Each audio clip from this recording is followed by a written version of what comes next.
No passado, interferir em um túmulo era considerado apenas uma contravenção, e a pessoa era punida através de multa e prisão, que durava no máximo 2 dias. Não havia execução, tampouco algum tipo de julgamento. Durante o século XVIII e XIX, tendo início mais abrangente na Europa, o roubo de corpos se tornou uma prática mais do que comum, necessária, e estava diretamente vinculada com os avanços vorazes da medicina. No Reino Unido, antes da Lei da Anatomia de 1832, a única maneira de se realizar estudos em cadáveres dentro da lei era esperando que os tribunais enviassem para as escolas de medicina os corpos das pessoas condenadas à execução por crimes considerados graves.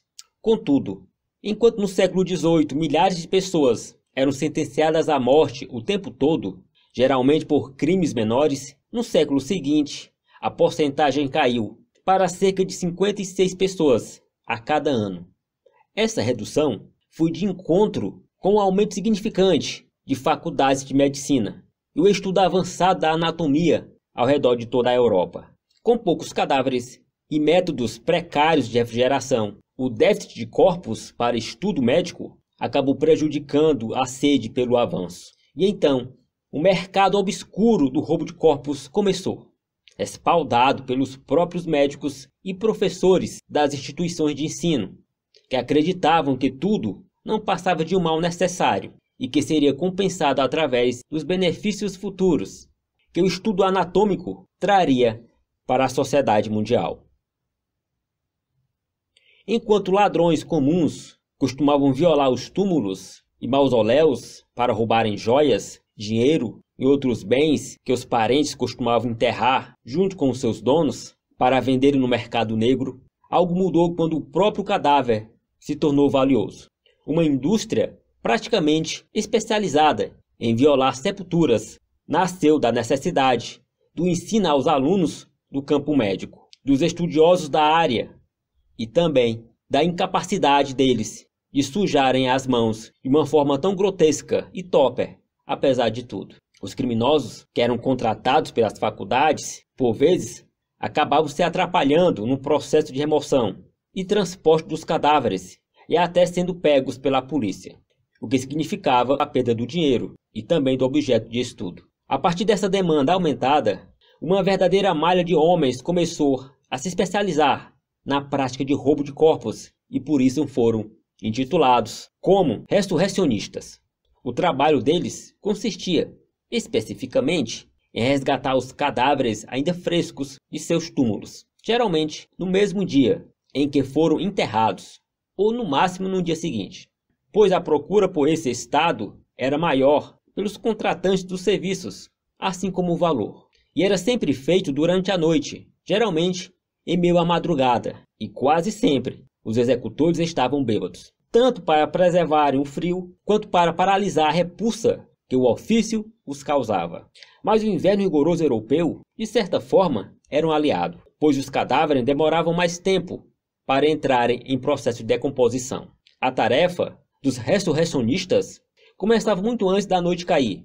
Os homens enviavam espiãs para funerais, normalmente nos cemitérios da classe média, para realizar a sondagem das sepulturas e repassar dados que contribuíssem na remoção dos corpos. A maioria dos coveiros eram pagos, assim como os guardas do local, que caso se recusassem, poderiam acabar espancados. Os homens então entravam munidos de lâmpadas e iam atrás dos túmulos já indicados pelas espiãs. Um dos métodos que os ladrões usavam era cavar com uma pá de madeira, pois era mais silenciosa, na extremidade da sepultura, onde normalmente a terra era mais fofa. Os criminosos ainda contavam com a sorte de os europeus terem o costume de fazer covas muito rasas. No que eles atingiam o caixão, quebravam a tampa, amarravam o cadáver e içavam para o lado de fora. Os homens deixavam as joias, roupas e qualquer bem que havia sido enterrado junto, pois assim não corriam o risco de serem acusados criminalmente. Junto com a indústria do roubo de corpos, ascendeu o império econômico de proteção às sepulturas, para poder lucrar sob o medo da perda dos entes queridos para abomináveis mesas de laboratórios. As pessoas mais endinheiradas pagavam vigias noturnos particulares para patrulharem os túmulos dos parentes. Compravam caixões mais seguros, que eram panfletados pelas empresas. Erguiam lajes de pedra ou barreiras de metal ao redor das sepulturas, as chamadas morte-safe. Tudo isso para dificultar o trabalho dos ressurrecionistas de plantão. Enquanto isso, para os pobres, restava montar guarda durante o enterro e depois que o túmulo tinha sido selado, até que o cadáver atingisse um estado de decomposição que o desvalorizasse no mercado. Alguns até chegaram a inventar armadilhas caseiras, uma vez que não podiam adquirir as que eram vendidas.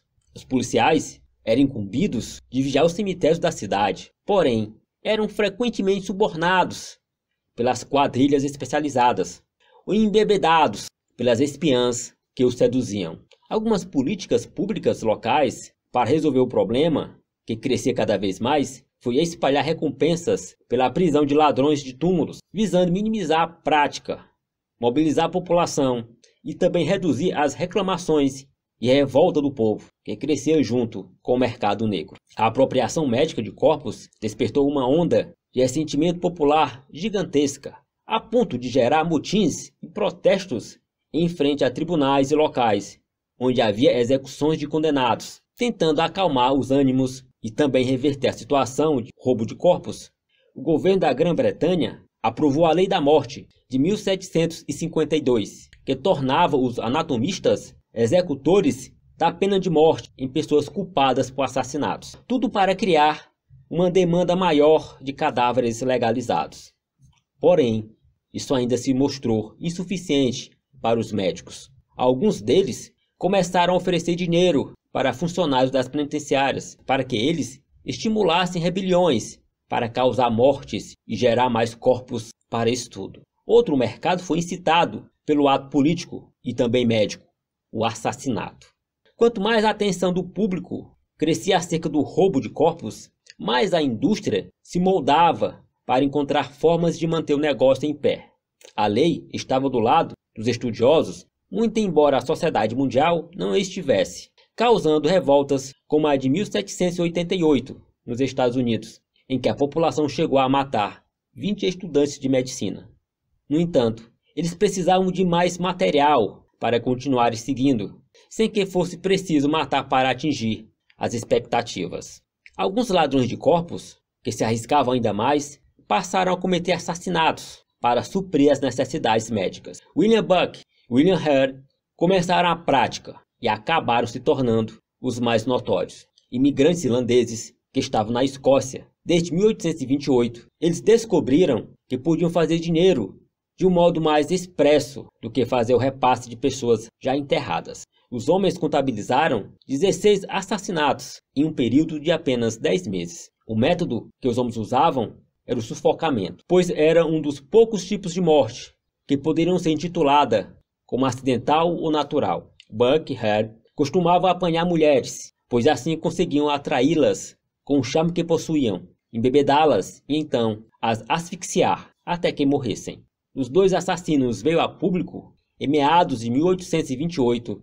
A sociedade da época passou a se posicionar a favor da utilização dos cadáveres para uso médico, temendo pela própria vida ao continuarem viabilizando os usos. O roubo de seus mortos nunca lhes pareceu tão bom. Em julgamento, Hare testemunhou contra Buck e escapou da condenação, enquanto o parceiro foi enforcado na manhã do dia 28 de janeiro de 1829 e entregue a um anatomista para dissecação, como uma maneira de provar do seu próprio veneno e também por ser parte da lei.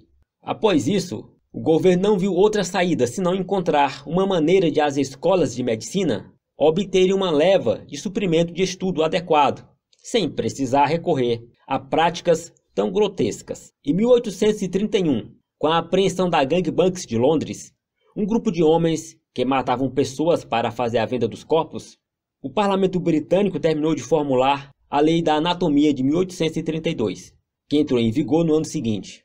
A lei visava autorizar a dissecação de corpos não reclamados após 48 horas e também encerrou a prática de anatomização como parte da sentença de morte por assassinato. Foi só assim que o comércio de arrancar cadáveres de suas sepulturas caiu. Muito embora a prática fosse levar anos para atingir o fundo de sua própria cova.